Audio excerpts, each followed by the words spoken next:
It's time to wake to sleep with the #1 sleep authority, Sleep Science Today, and Sleep Better Tonight.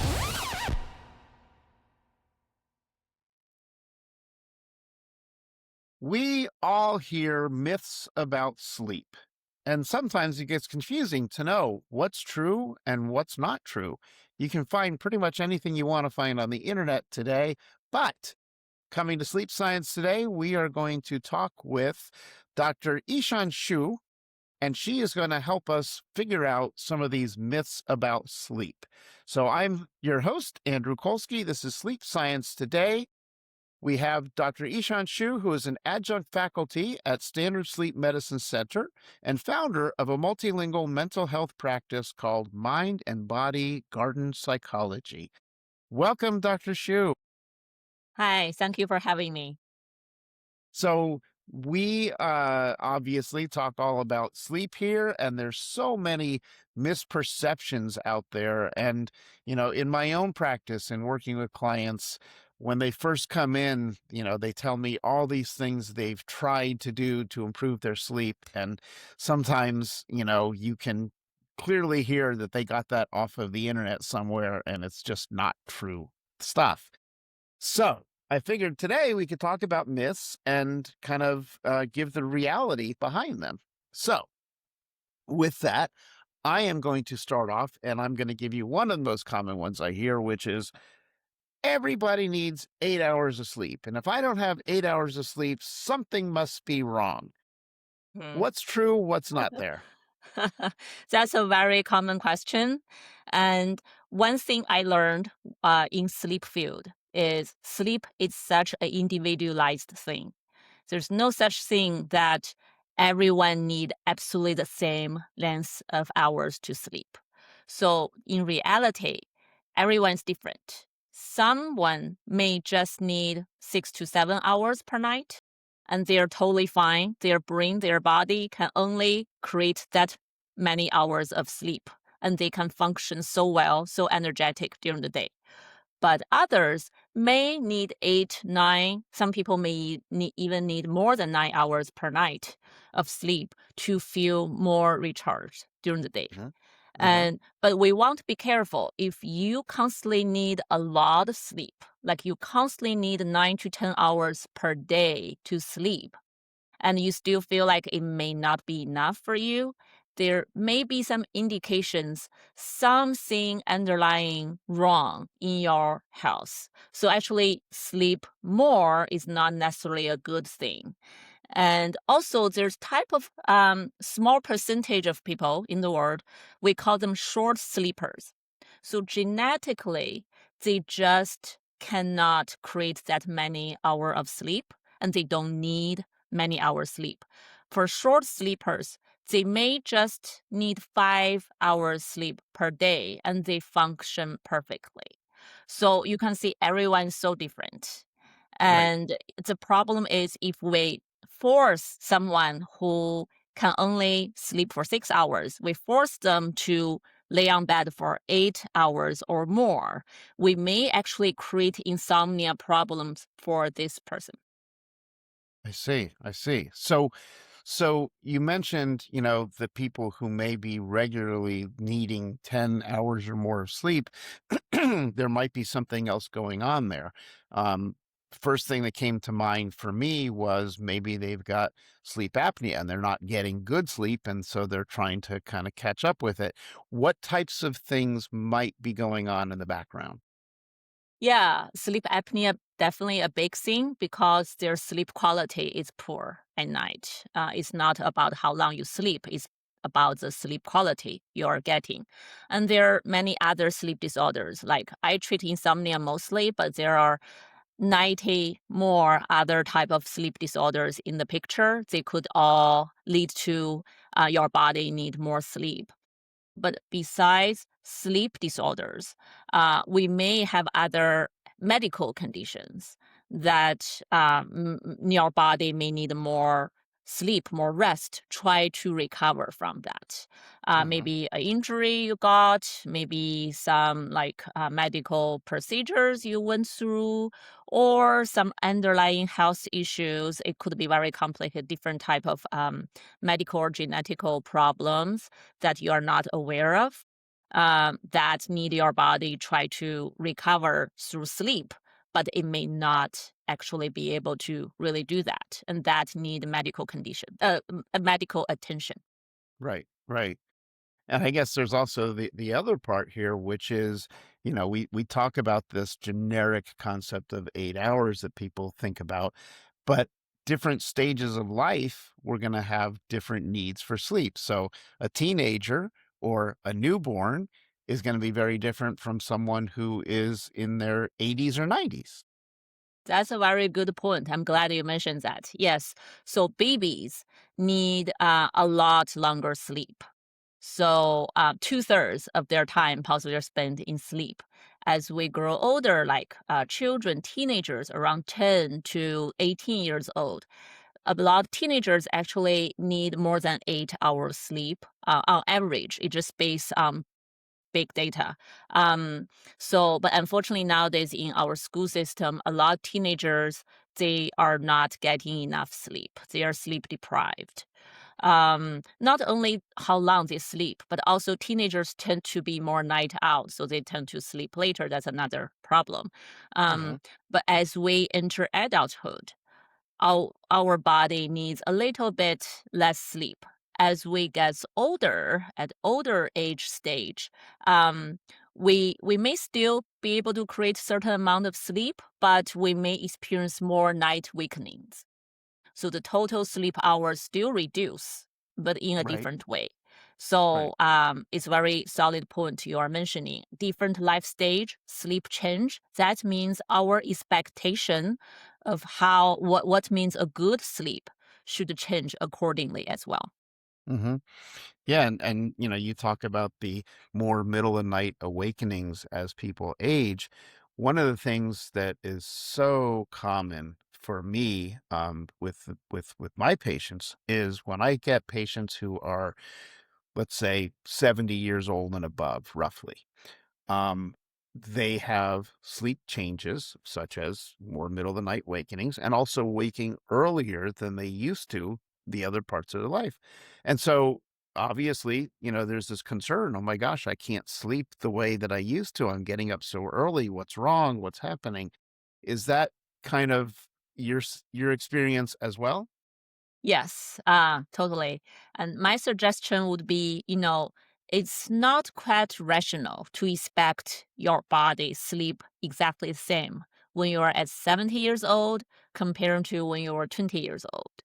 So sometimes we need adjust to the change in our body, and maybe some medical conditions get in the way as well. Daily activities also different. So try to understand how I sleep right now based on where I am in my sleep stage. Whether we can build up more acceptance to this type of sleep instead of thinking, oh, I want to go back to how I slept 20 years back. Right, That may be hard. right, right. Yes. And that's pretty much, the biggest part there is once they can accept the fact that their body changes over time, that it's natural to wake up earlier, then they're a lot more comfortable, I think. So good point. All right, let me go to a different one here. How about, well, I can stay up all I want because I'll catch up with my sleep on the weekend. Can people really catch up with their sleep? Yeah, it's a common myth. We all think we can catch up on sleep, but there are lots of research showing actually we cannot really catch up on sleep that well. In sleep field, we have this concept of sleep debt. You accumulate your sleep debt, right? Sleep actually spread out every day how much sleep your body and brain gets. You use to form a type of function during the day. If you sleep deprive yourself purposely throughout the week, or for several weeks, and then you count on several days to catch up. Actually, we find out through different research, your cognitive function level does not go back to the baseline. It takes more than 7 days sometimes for your cognitive level, your function to go back to your original baseline. And it's really hard. It's also not quite possible for people to just take 7 or 10 days sleep a lot, try to catch up. So I think more reasonable way to think about this is, yes, if you don't sleep enough, try to catch up on your sleep, maybe can help a little bit, but it won't restore 100% of what you lost. Whatever sleep you lost, and impact your cognitive functioning, also impact our immune system. It need take a lot of time to recover, and sometimes it's very hard for it to recover fully back. Right, right.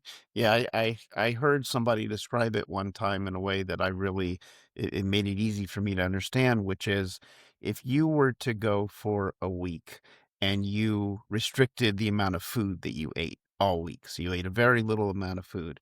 And then you said, well, I'll catch up on the weekend. I'll eat all the food that I didn't eat on the weekend. The weekend comes, you may eat more food because you might be hungry, but you are not going to eat the amount of food that you restricted during the week. It would just be impossible for you to do. Same thing with sleep. You'll catch up on some, but you're not going to catch up on all of it, like you were saying. Yeah, I love this metaphor. Yes, exactly. We always talk about you only have so big of a stomach and how much food you can really fill in, right? For sleep, in a way, it's similarly. Your body and brain can only generate so many hours of sleep per day. Even when you're super deprived for a while, you can maybe sleep several hours more, but not that much more. And another thing we don't know is what the sleep quality look like when you try to catch up on sleep. That's not Right. something you can just feel. So it's just you never, whatever you lost in sleep, you never can get it back. And Right. your brain, your body just gonna carry on with that. I remember many, many years back in the sleep science field, there are very famous research talking about sleep deprivation, and they find out for both human being, and then they did this on rats, on animals. After long term of sleep deprivation, your mental health actually suffer a lot, Uh-huh. and your function really dropped. Even when you do that to animals, and you also shift the schedule of the animals for a while, they just die early. It's just Mm, impact your health in a lot of different ways. So we right. have to be careful about what is important in life, right? Does it worth it to deprive your own sleep for other things? Right. Right. Well, yeah, and I know that so many people these days are much more in tune to dementia and other types of things, and recognizing that sleep is such an important part to, our overall health. It's not just sleep compartmentalized, but it impacts us totally. Yeah, just mention one quick thing. On the other end, we notice clinically, if you can improve your sleep, it actually helps to speed up your recovery in many other conditions, for example, depression, anxiety, different mental health issues, and some of your medical health, like physical health issues. So, Uh-huh. sleep can be a really good factor to consider. It help a lot. Right. Right. Well, we are at a point to take our first break, so I'm going to take a break. But when I come back from the break, I have some additional myths that I'd love to talk about. So stay tuned on Sleep Science Today. We'll see you back after the break. Be sure to visit sleepsciencetoday.com for access to all of our channels and special offers. Sleep Science Today and sleep better tonight.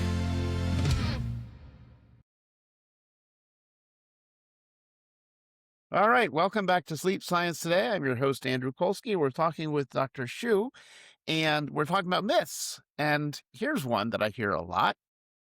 Well, I'm not tired, but I know I need to sleep. So what I do is I just drink a glass of wine and that puts me to sleep. Pro or con? So wine or any liquor is so interesting. There's a lot of research around how a little bit of wine can help us relax before bedtime. That's true. But the problem is really after you fall asleep. In the process of sleeping, any liquor you drink before bed, they're gonna start being digested by your body. And they're gonna become different things, different chemicals in your body. Some of those actually is not quite good for our sleep quality. Some research showing drinking wine or any type of liquor before bedtime actually increase the chance of our sleep apnea symptoms when we fall asleep. And Mm, sometimes the liquor you drink before bedtime, including wine, can cause more weakenings or poor sleep quality after you fall asleep. So just be careful. I think it's not about black and white, yes or no, necessarily like drink or not drink. It's about a balance. What is too much for you? hmm What is appropriate amount make you feel like just right for you to relax, or it's a routine, it's a bedtime routine, it's associated with mental soothing, then just a little bit, half glass for example, possibly okay for you. It's just you need to understand what works best for your body. hmm Okay. Great. Great. Thank you. So there's a related one, which is, oh, well, I just go to the drugstore and I buy some melatonin gummies and I'll just take that right before bed and it'll knock me out. True or false? Does it really knock you out, right? In my clinic, I see a lot of people talk to me, melatonin does not work for me. Or there's some people eat a lot of melatonin and then in the morning they feel so drowsy. They like just cannot wake up. They thought they did not sleep well. But melatonin has a lot of problem. First, melatonin is something our body naturally release. So it's everyone, we all have that. And actually, our body only release such a tiny dosage per night. And it's something to help signal us it's dark, it's nighttime, be ready to go to sleep. So melatonin itself is not something to knock you down, put you to sleep. It's not the same thing as sleeping pill. It's really just something in your body to signal you about being prepared for sleep. Right. Um, yeah, that our body, I think last time I read the research, our body only release about 0.08 milligram melatonin per night. So that's not a lot. But if you buy melatonin on the market in any drugstores, it's huge dosage. It's like 5 milligram, 10 milligram. Mhm. So that means a lot of people already release enough melatonin. You cannot sleep.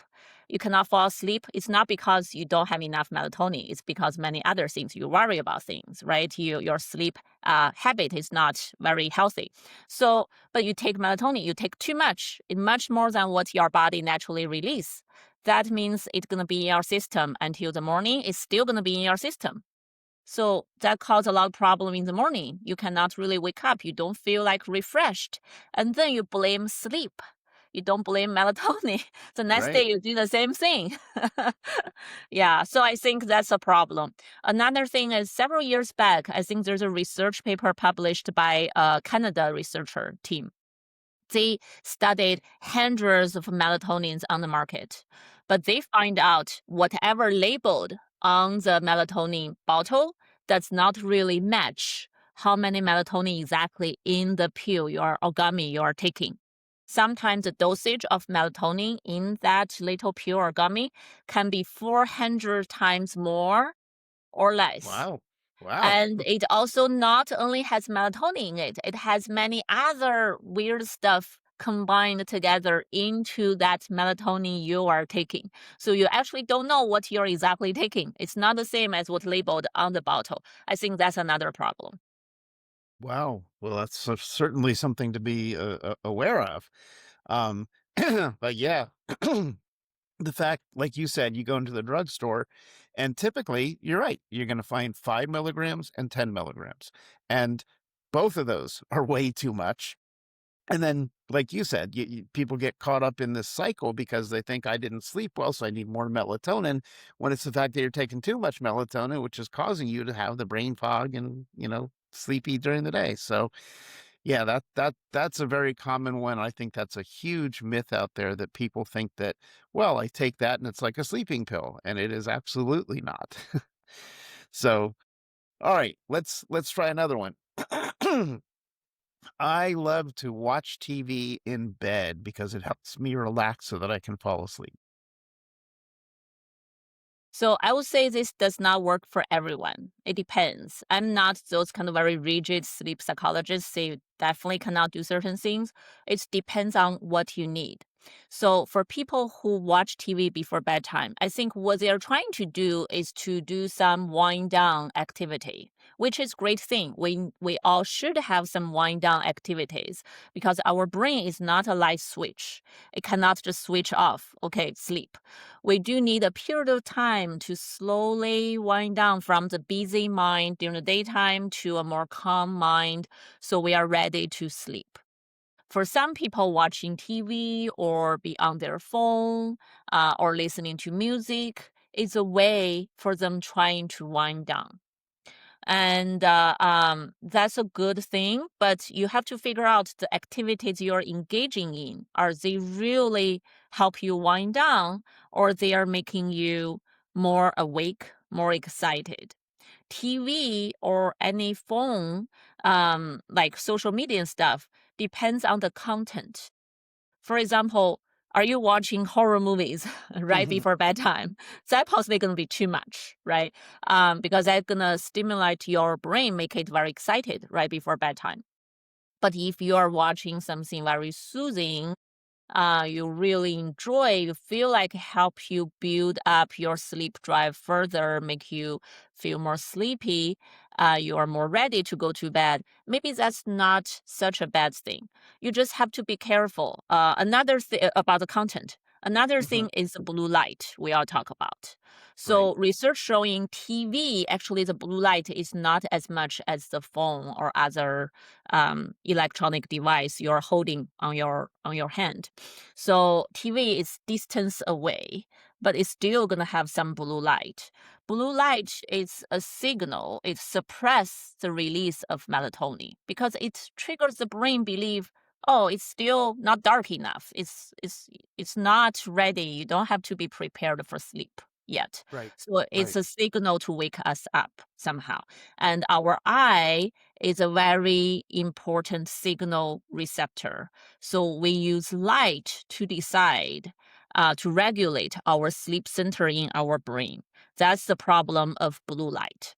Mhm. Um, Mhm. yeah. So another problem for TV is, are you laying on bed to watch it? Or are you watching it in your living room? It's slightly different. Because Okay. for someone, if you already have insomnia issues, we want to really help you build up sleep equal bed equal sleep, this equation. We want your brain understand when you lay on your bed, it's for sleep or sex, not anything else. So Mhm. that help to train your brain to be ready to sleep. Every time you go on bed, your brain naturally, right, help you to sleep. But if you lay on your bed watching TV and sleep and eating and talking and do all kind of things, your brain will get confused. There's you can see there's a lot of moving piece involved in this TV watching, and Right. we need tailor it out based on different individuals' needs to understand, is this a good thing for you or this actually get in the way of a high quality sleep for you? Mhm. Yeah. Yeah. No, and along the same lines is the sort of the follow-up question here, which is, so if someone is in bed and they've got insomnia, for example, so they're laying in bed, they're awake, and they they say, well, I just need to try to sleep better. And so they lay there in bed and they toss and they turn and they try to sleep. I still don't know what try to sleep means. Um, but what's going on with that? Is that a good thing if that they should stay in bed and just keep trying to sleep? Based on what you described, very likely it's not a good idea. I think that goes back to our effort does not really lead to a good result. So I see a lot of people with insomnia. They try so hard. They go to bed early. They ask the whole family to be quiet to accommodate their needs for sleep. And in the morning, they don't want to get up. They try to lay on bed for longer time. So basically, they are trying to create longer time to be on bed. Hopefully, this can help them gain more hours of sleep, right? But this kind of effort really harm our sleep. Clinically, we find out when people do that, they actually sleep worse. Their sleep hours actually reduce because it causes a lot of anxiety in your brain. For insomnia, I think one big factor to stop us from sleeping is sleep anxiety. So that's type of anxiety directly related to our ability to sleep. So if you allow yourself to be on bed for that long period of time, but your body and brain can only generate a smaller chunk of sleep, your brain will get so anxious, it will not trust your own ability to sleep. It will start going to this survival mode and start trying to analyze and make up theories that, oh, your body must be broken and you can never get enough sleep. Your day going to be horrible. Whatever, all this makes things worse for you. So Mhm. in this kind of situation, we actually want to help people do the opposite. You should leave your bed and only go to your bed when you are really sleepy. So we won't help you shrink the time or restrict the time you're actually on bed and make sure when you're on bed, most of the time you're asleep. Right. That you can you can increase what we call sleep efficiency. Mhm. And that's a way to increase your sleep quality first. So even you're on bed just for 3 hours, but you're asleep almost for 3 hours, that's a good start. Let's start with that and slowly expand your sleeping hours. So I Right. always think sleep quality is over sleep quantity in the Mhm. treatment of insomnia. Yeah. Yeah. Yeah, so the like you said, it's like if you're not sleeping and you know that you're not gonna be sleeping, it's better to get out of bed so that you train yourself that the bed is only for sleep, not for laying there trying to sleep and building anxiety. Exactly. Exactly what I, you know, deal with all the time. Um, okay, related to that is another question then. Many people these days buy sleep trackers. They've got an Apple Watch or they've got a Fitbit or, whatever it is that they buy. And these sleep trackers give them these sleep scores. And some people get very, very upset if they don't have a perfect sleep score. What's actually going on there? What should people be aware of? I think sleep trackers is not for everyone. So what we saw is some people start using sleep trackers and then they start developing performance anxiety around sleep. And there's a new word in the field called orthosomnia. It's basically a type of insomnia caused um, by trackers because you are trying to sleep in a certain way. Then you are fitting your own sleep into that structure. Think that is good sleep. If I'm not there, I need to do whatever I can to increase my sleep, shift my sleep to that frame. It's very hard to control it, I think. Um, when I treat insomnia, I would ask all my patients stop using sleep tracker for several weeks until their sleep gets better. And then because once you don't have insomnia anymore, you have more control over things, you feel more empowered, then you may be able to keep a healthier relationship with your trackers. But when you have sleep problems, when you have some difficulties around sleep, plus sleep tracker, it will make it really complicated. And performance anxiety will make us not able to perform. We see that a lot in sleep because deep down, you cannot control your sleep, right? Anyone here listening, if you ever been on bed tossing around, you could not force yourself to sleep, you know that you cannot force yourself to sleep. So if you you want to control your sleep too much, then sleep tracker may not be for you, or at least not for you temporarily.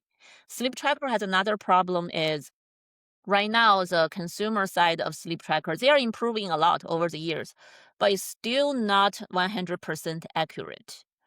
You cannot rely on it to tell an accurate story about your sleep.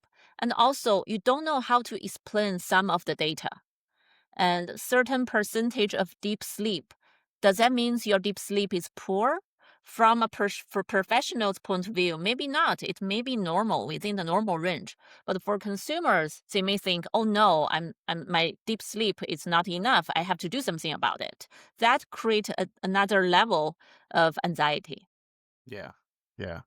No, that's the big thing, the anxiety and insomnia tied together. So trying to do better is actually making you do worse because you're increasing your anxiety. So yes, important point.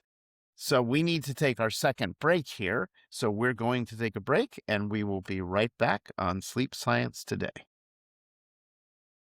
Be sure to visit sleepsciencetoday.com for access to all of our channels and special offers. Sleep Science Today.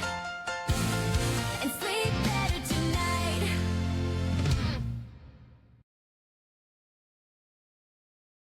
All right. Welcome back to Sleep Science Today. I'm your host, Andrew Kolsky. We are talking with Dr. Xu, and we're talking about sleep myths. How about this one? Yeah, I know people tell me that I snore, but snoring is harmless. It doesn't matter. Yeah, I have a strong opinion about this because my own family member snores. And I remember as a child, a young child, I was like so annoyed. I was like, after two doors away, why I'm still hearing this so clearly at night? I could not fall asleep. And I also, growing up, thought it's normal because a lot of people snore in China around when I grew up. People are so interested when something happen a lot around us and nobody questioned that, we think it's normal. Until I went to Stanford and studied sleep, behavioral sleep medicine. Then I realized there's something called obstructive sleep apnea. And the reason why we snore is because our airway collapse at night when we are asleep, especially when we are in REM sleep, when we are dreaming. So all the muscle got relaxed and the airway tend to collapse. And we cannot breathe well. So our body trying so hard to get air through the airway. And that's how we are making sound.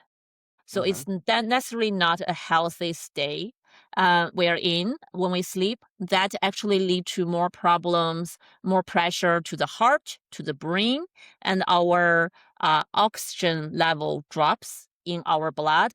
So a lot of this lead to severe health consequences if you snoring years after years, right?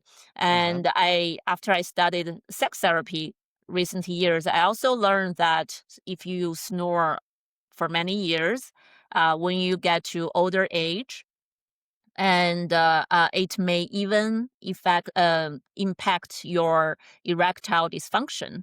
And so it's just have a lot of different type of sleep health consequences for people. So be careful about snoring. If you snore or your partner, your family member snore, I strongly recommend you try to go to a sleep doctor, check it out, do a sleep study, figure out how severe this is. Is this something you should pay attention to? Is it something you should put intervention around it as soon as possible? Yeah. Yeah. And that's so true. And I think one of the biggest issues is the person who snores, they're asleep. They don't hear themselves snore. They don't realize they're snoring. And then if their bed partner says to them, "Wow, you're snoring really loudly," they don't think it's a big deal because, they don't hear it. And then I think also they don't realize that there is a lot of harm that can come from it, just like you were describing. So it is so important, if you sleep with someone who snores, encourage them to be tested. You can even do home sleep apnea tests. You just wear a little thing at night. It's not a big deal, but it's really important to know, because if you have obstructive sleep apnea and you're not treating it, you just heard about all the problems that you can have. So that's an important one. Thank you for sharing that. Yeah. Um, how about this one? I want to make my bedroom nice and warm so that when I go to sleep, I'll feel comfortable, almost like I'm in the womb. Tell us about bedroom temperature. Yeah. So it actually surprised us when you look at the research. Your temperature, cooler bedroom temperature is better for sleep. Of course, you should not freeze yourself. Uh, but as we fall asleep over the night, our core body temperature is dropping. And around 2 hours, 2 or 3 hours before we wake up in the morning, it drops to the lowest point. And then our body temperature start to increase slowly, and then we got waken up. So if your sleep environment is too warm or even hot, it may wake you up in the middle of the night, because Mhm. temperature actually is a wakening cue for us. Our body does it naturally. And especially for women going through menopause, that's also an issue. They have hot flash, and that's a symptom. And that kind of warm, hot feeling in the middle of the night wake up them often. So you don't want sleep in a too hot a temperature. And if you have a smart house, it's better for you to adjust it automatically. Maybe at certain point in the night, the temperature can drop 1 or 2 degree, and when you wake up, you can adjust it or you can set it up that way. Hmm. Interesting. Wow. Hmm. Yeah. Okay. So the message there is cooler is better than warmer when you're sleeping. So, okay. Um, Here's one that I saw going around the internet for a while, which was people who believe that they can train themselves to need less sleep. Somehow it was a badge of honor or a machismo type of thing that I don't need to have so much sleep, I can fight it. What's going on there? True? False? I see that mostly around entrepreneurs. I interviewed some very famous entrepreneurs in America a long time ago. He was so proud of getting up at 5 a.m. in the morning, and I think there's a whole club about 5 a.m. rising entrepreneurs somewhere on the internet. I would say depends on where you are in your life and what your body really needs. From a scientific point of view, I want to encourage everyone to think about what your body really needs. If we can sleep matching our body's natural needs, that's actually the best. That's the highest quality, most refreshing, and we possibly rest the best. But I think the problem is many people use this kind of restrict your own sleep as a way to in exchange of success, productivity, more work. And if your body needs more and you're restricting that, that's really a type of sleep deprivation. Hmm. And as we talked about earlier, sleep deprivation is actually quite harmful. You cannot catch up on those kind of sleep. It's also harmful to you long term. It impacts your health, impact how long you can live, your longevity.